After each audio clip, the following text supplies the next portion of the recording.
Hey folks, Ken here. How you doing? Just thought I'd do a quick update. It's been a few weeks. First of all, the fish, you'd have known if you looked at previous videos that I had a huge number of problems since the very start of the season with trichodinea, flukes, chilidanella, which resulted in me losing 9 goldfish and my largest koi, my original koi, which was difficult.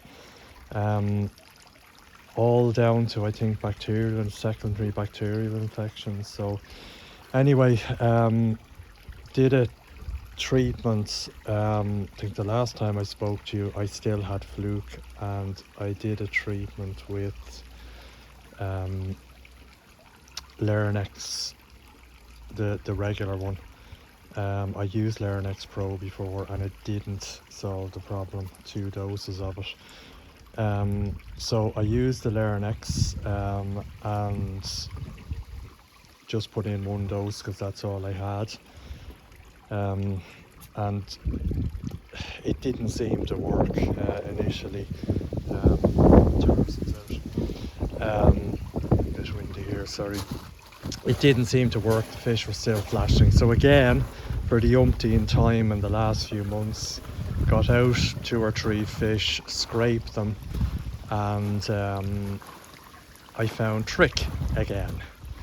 So I decided, after doing a bit of reading, and the part of the problem was I was just about to go on holiday. I was a few weeks before holidays. I'll talk about that I can read in a minute. And I didn't have time to do 3 treatments of FMG, so what I decided to do was do my second ever dose of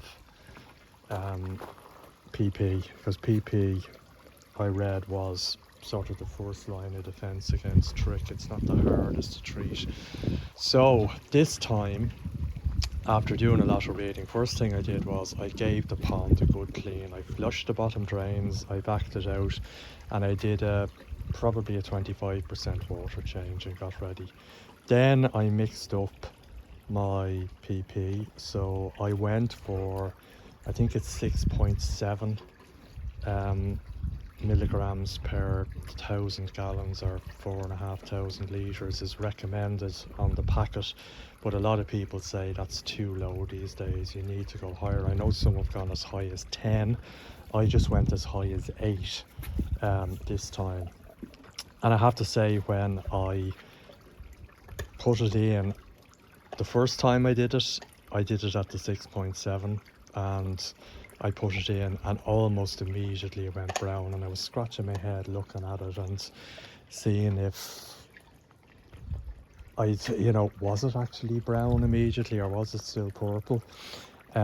So I left it and I added a bit to it eventually, but it was a disaster. It wasn't the first time doing it, so I had a fair bit more confidence the second time. And I have to say, I put it in fairly quickly, mixed it over. It's not running at the minute, my spin drifter, and it went a nice purple. And I read a bit of advice as well, that if you have bubbles in the pond, which you should do when you're treating with PP, look at the bubbles, and you can very easily tell with the bubbles whether it's purple or brown. And it was definitely purple, and stayed purple for, I'd say, about a good 2.5 to 3 hours.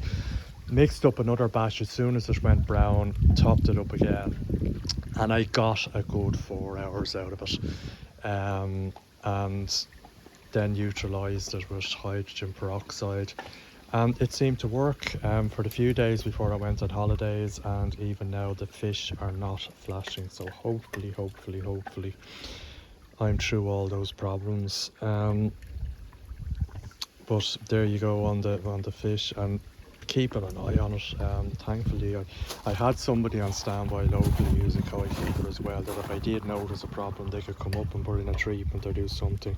But thankfully everything was fine, and the auto feeder worked pretty well.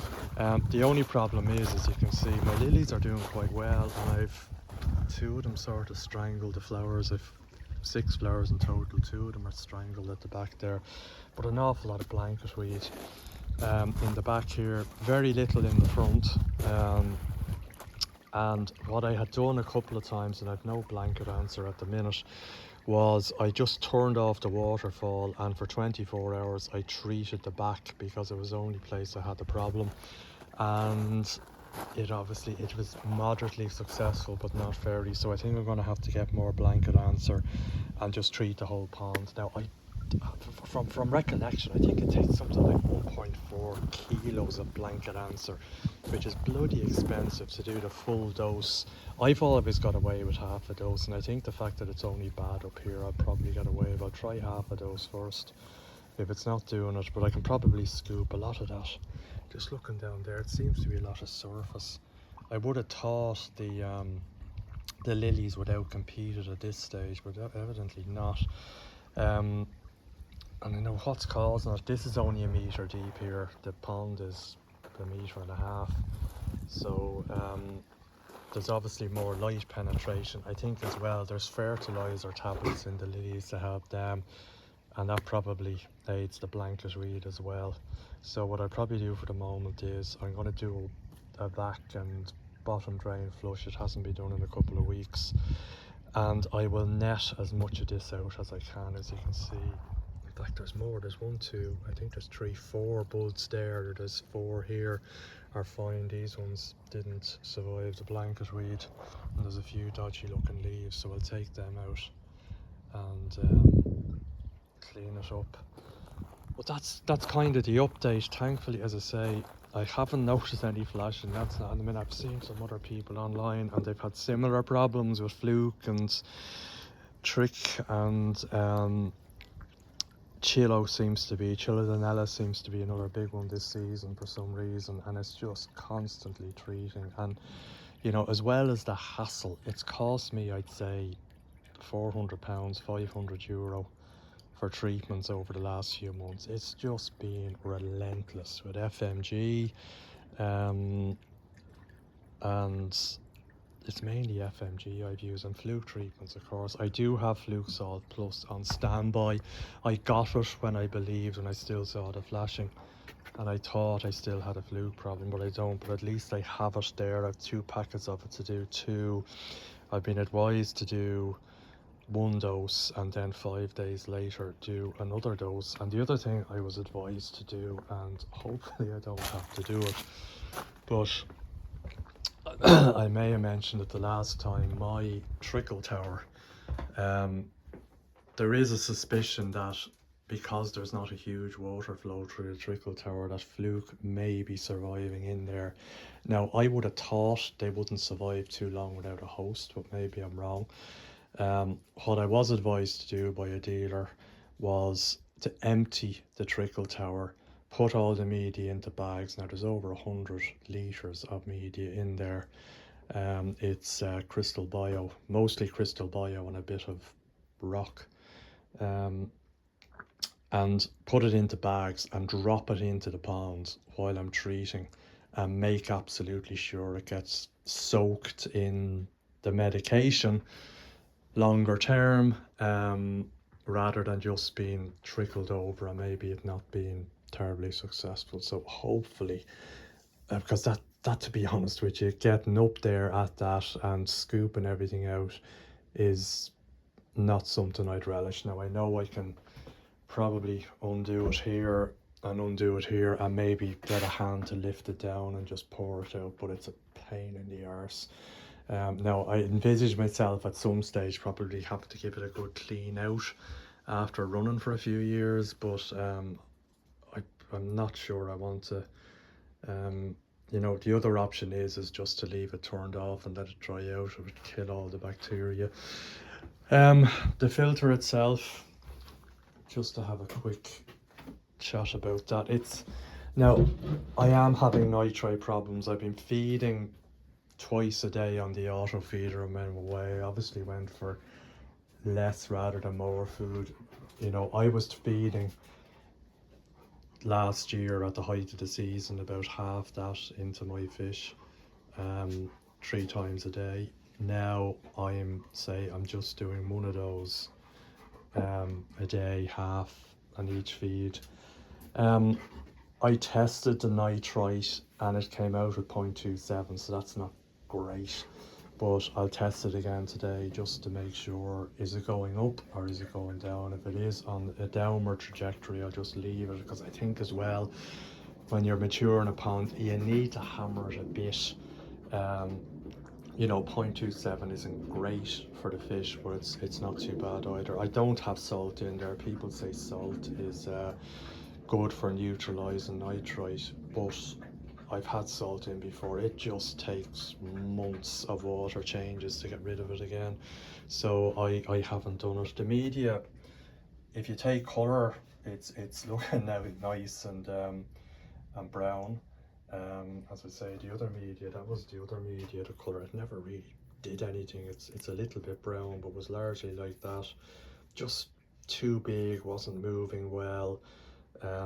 Didn't really mature for me for some reason, so I'm hoping I have better luck with this. And as I've said before, it's nearly a 50% more surface area as well, so between that and that. But again, for the third summer that I had the pond running, I am struggling with nitrite. But as I say, I will check it, and if it's going up, I'm gonna have to ease off the feeding. If it's coming down, then I'll just leave things as they are. Temperature 18.7, which is grand. The weather is just shite.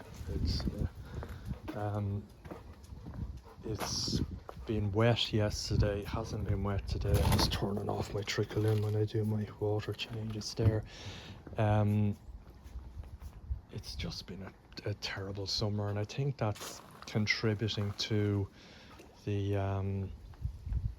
problems in the pond. The temperature, you know, it didn't warm up quick enough, and it was up and down around the 10-12 degrees, and I think the fish's immune system was just compromised. That's my theory anyway. A lot of people having problems this year. By the way, we added a new, my wife likes the Tamasaba, so we added a second. That's the last one going in, I've told her, so she's 2 in there. I do like them. I know some people say, I think Steve Wainwright said they look like tennis balls with fins, but I like them. They're hardy little guys now. They get stuck in where it hurts when the food goes in, I can tell you.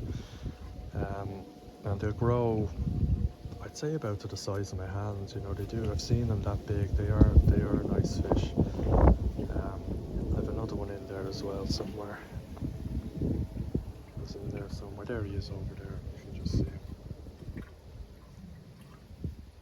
him. So yeah, weather's been. Had the other extreme. We were away in Italy for 10 days. Really nice time. It was very warm. Now I know lots of people will be saying, God, that's terrible, but it was 35 degrees almost every day, and you know, we were in cities, in Verona mainly, and it was just tough moving around. And I, in my stupidity, didn't check the apartment we rented, and it didn't have air conditioning. So needless to say, it was popular. It was just, you know, it was okay at night. We had fans, but in the morning you just had to get up, have a shower and get out. You just couldn't stay in the place. But that was the other extreme. But coming back to this is, I'm not so sure. The weather doesn't look great. I don't know about the UK, but Ireland over the next 3 to 4 weeks is looking mixed, and I think the next week is to be windy. So I said I'd do my water change while I can and do a bit of a vac. The pond actually looks grand. Fish look grand. This fella here is it's amazing with that Akumatsuba. When there's something wrong in the pond, he gets a kind of a whitish sheen on him, and he's perfect there now. He's like my canary in the coal mine. If he has his white sheen on him, I know there's something not right, even despite the flashing, but he looks fine there now. But anyway, I leave it at that because I'm rambling on. But thankfully things are looking up, and hopefully I don't have to dismantle my rotary trickle tower just yet, and I'll do my usual clean, and I'll talk to you again in a week or two. Take it easy. Cheers.